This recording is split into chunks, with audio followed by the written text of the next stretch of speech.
When I was growing up in Dublin, there was a man who lived across the road from us named Mr. Maguire. I lived there with his family.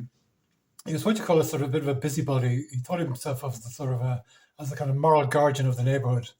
He was what we would call in Ireland an utter gobshite. And one evening when he was about 12 years old, he spotted myself and a few of my friends early one evening smoking cigarettes on the corner of the street. And he decided to tell all our parents about it.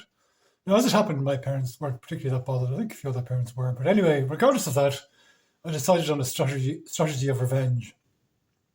Now, I can't really remember exactly how cauliflowers came into play, but I think I must have spotted one in our vegetable rack at home. Anyway, a couple of days later, after he'd reported us for smoking, I strode into his driveway in the middle of the night and left a gift-wrapped cauliflower on his doorstep. Now, as it also happened, my bedroom window looked directly onto his house, so I was able to sit there the following morning and watch his reaction as he opened his door and saw the gift-wrapped cauliflower on his doorstep. He looked a bit bemused, but he picked it up and brought it inside. Then he appeared again with the cauliflower in his hand, looking up and down the street as if to sort of try and figure out who had left it there. Now, this was only the start of my campaign, by the way, I might add. So I waited about 2 or 3 days, and then one evening, once again, sort of late, well, not one evening, late at night, I strode up his driveway again and put one cauliflower in the bonnet of his car, but also another large cauliflower concealed and wedged against the back wheel of his car. And once again, I sat there the next morning, waiting for him to come out, dragging slowly and relaxedly, is there such a word, on a silk cut which I'd stolen from my mother's cigarette box. Anyway, he came out and went to his car. I spotted the cauliflower in the bonnet and lifted it off, looking sort of a bit annoyed at this stage, sort of a bit more than bewildered. And he brought the cauliflower inside and then appeared again, got into his car and started reversing down his driveway. You can see the car stopping as it crunched over the cauliflower, because he didn't know it was a cauliflower. He obviously thought something had happened to his car. He obviously heard the crunch and he stopped reversing for a few seconds.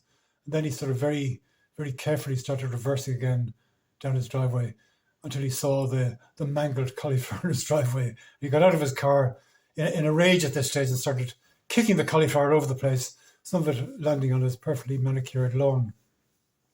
So I was really beginning to enjoy my act of revenge on Mr. Maguire, but I knew it wasn't going to end there. I had to sort of do something a bit more, even more extreme on the cauliflower front. So as it happened, it must have been about maybe a month later, in fact, that I heard Mr. Maguire and his family had gone on holidays for a couple of weeks.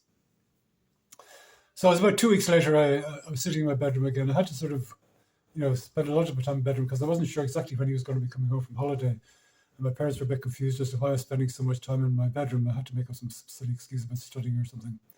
Anyway, I waited for 2 weeks and then saw him one afternoon, I think it was a Saturday afternoon, driving up to his driveway, getting out of the car and spotting 13 cauliflowers in various stages of decay on his doorstep. And he got out in a flying rage and started lifting up cauliflower by cauliflower and hitting them against the ground, smashing them against the ground until his wife stopped him after about 7 or 8 and got him to calm down. I was really beginning to enjoy this, but I thought maybe that's enough now. I better stop because I don't want to break up his family. I don't want to disturb his children and his wife. So I decided to leave it at that. And then as it happened about, must have been 6 months later, we heard that Mr. Maguire and his family had emigrated to Australia.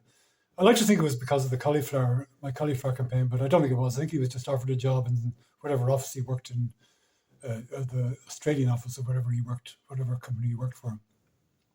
But anyway, fast forward about 6 or 7 years later, Mr. Maguire had gone to Sydney, Australia, by the way. That's where his company were. I found myself 6 or 7 years later in Sydney, Australia on a 6-month working visa. Now, imagine my surprise. I don't know what the odds of this happening are. You'd have to sort of check with Paddy Power at Bet365 or something like that. I don't know what the odds are of me coming out of a shop in Sydney and spotting Mr. Maguire walking along the road. I knew immediately it was him, apart from his shiny shoes. So I decided to follow him to see where he was going. And it must have been about, maybe 5 or 10 minutes later, he entered this driveway, took out keys and entered the house, which I assume that's where he obviously lives now. Now, as you can imagine, I was in Sydney, Australia. I didn't live across the road from Mr. Maguire anymore. It was probably miles away. I can't remember, but I certainly didn't live across the road from him anymore. So I can't tell you what his reaction was when he came out of his house the following morning, and spotted a cauliflower waiting for him on his doorstep after 12 years of respite.